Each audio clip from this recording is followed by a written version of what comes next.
We all have seen that the kinematic alignment has ultimately improved the patient satisfaction. And the philosophy is that it does so by reproducing the joint line obliquity and the native anatomy. Now, it follows the principle in which the tibia flexes and extends around the axis, the cylindrical axis present distally and posteriorly. So we need to, in kinematic alignment, we adjust the femur to the pre-arthritic stage and balance the tibia flexion and extension. In pure kinematic alignment, there are no HK restrictions. There are no joint line obliquity restrictions. And it's fine, but in extreme pathoanatomies, it has given rise to fear that it might lead to an increased wear of the polyethylene and their tibial base plate metal. So restricted kinematic alignment was introduced, and it follows the principle of the pure kinematic alignment with boundaries. And what are those boundaries?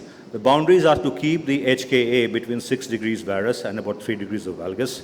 The tibia is placed between 6 degrees of valgus and 3 degrees of valgus, while femur is placed in about 6 degrees of valgus and 3 degrees of varus, with JLO following 5 degrees plus minus orientation. Principles remain pretty much the same as kinematic alignment, that we prioritize the femur.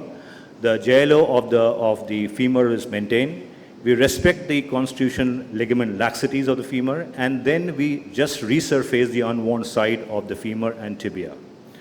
And there is a flow chart Lustig has proposed in which in which we preserve in HK less than 3 degrees. We preserve the native femur, and it's pretty much same as the pure kinematic alignment. If the HK becomes more than 5, then we might have to do a minimal ligament release. And in extreme cases, we have to combine that with positioning of the tibia and femur, but they are kept within the boundaries. Inverse restricted kinematic alignment was also introduced, and that was included in complex deformities where the deformity was more than in one plane.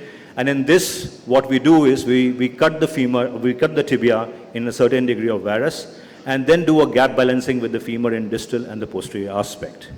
How much tibia can be cut? It has been shown that the tibia can be cut safely to about 6 degrees, and it will not have a long-term effect on the implant survivability. So we had the first case in which the HK is less than 3, the CPAC is 5, and if we see the deformity is not much because there's hardly any deformity.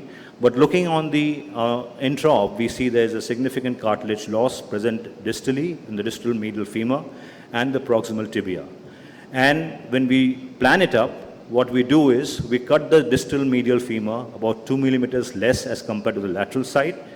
We cut the posterior condyle equally because there is hardly any defect or there is hardly any wear. And we then cut the tibia on the medial side 2 millimeters less as compared to the lateral side.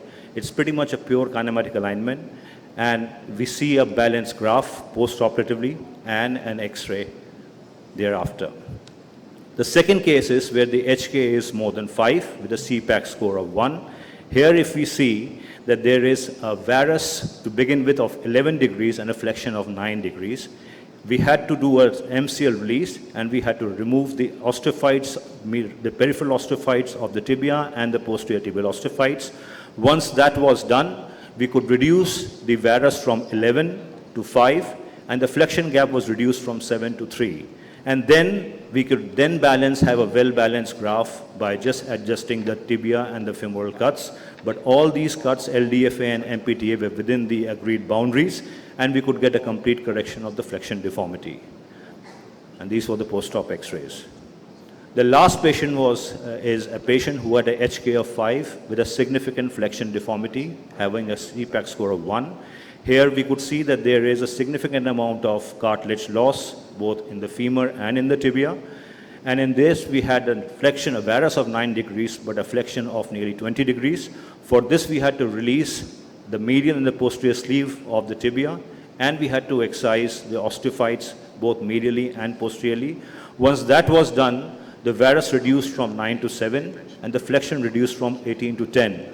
But since there was residual deformity remaining, we went on with doing a reverse inverse kinematic in which we cut the tibia first to about 3 degrees, and then we removed the remaining femoral osteophytes and removed the meniscus from the femur, and then used a tension device to measure the gaps. The gap came out with this results, and then we finally maintained an equal gap on the distal aspect. We opened up the lateral side by 2.5 to 3 millimeters compared to the medial flexion gap.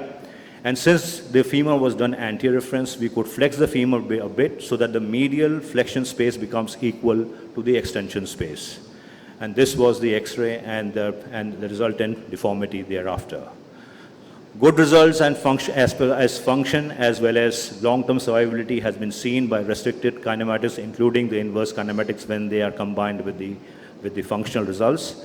To summarize, I feel that by using the restricted kinematics either as a starting point or as a completion of the procedure, we are able to get an ideal compromise between the mechanical alignment and the kinematic alignment. We are able to restore some of the constitutional alignments while ensuring that the implants survive for long. Thank you very much.